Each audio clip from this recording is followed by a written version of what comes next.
Secretary, the US government's decision to upgrade Malaysia to Tier 2 in the human trafficking watch list has been criticized by those who feel that Malaysia has not done enough to merit such a rating. Do you think Malaysia has done enough, and what do you have to say about accusations that the rating has just been given to pave the way for the Trans-Pacific Partnership Agreement with Malaysia? Let me just be crystal clear, because I am the person who approved this.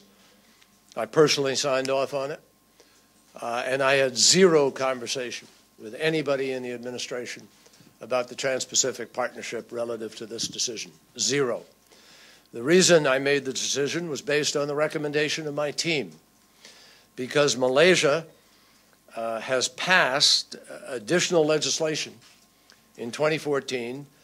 They consulted with civil society. They drafted amendments to Malaysia's anti-trafficking law in order to allow the country's flawed victim protection regime to change. Now, let me make this clear. Tier 2 watch list ranking actually indicates there's still a lot of room for improvement. It's not a gold seal of approval by any means. It is a sign of movement in the right direction.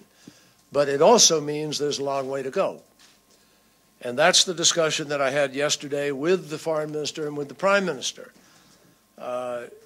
In the last year, Malaysian authorities increased the number of trafficking investigations.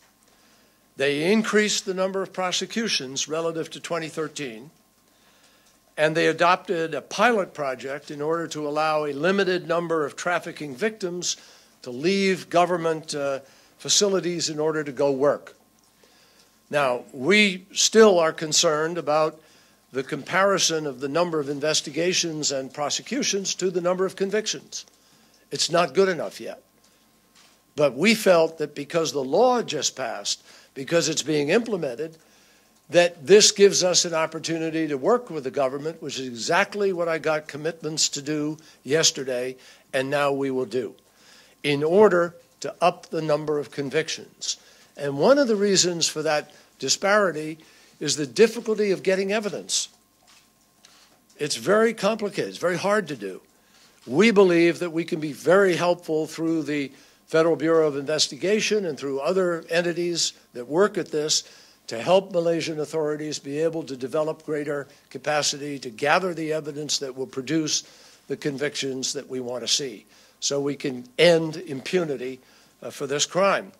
So my judgment was, I want a country that we can work with and improve, that has already indicated its willingness to start down that road in a significant way.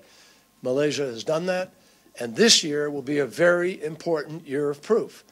If they don't advance, if there isn't sufficient cooperation, if there isn't a genuine effort to improve the gathering of evidence and to have better prosecutions, and if the pilot project isn't built on and so forth, then next year, obviously, I have the distinct ability to be able to make a different decision.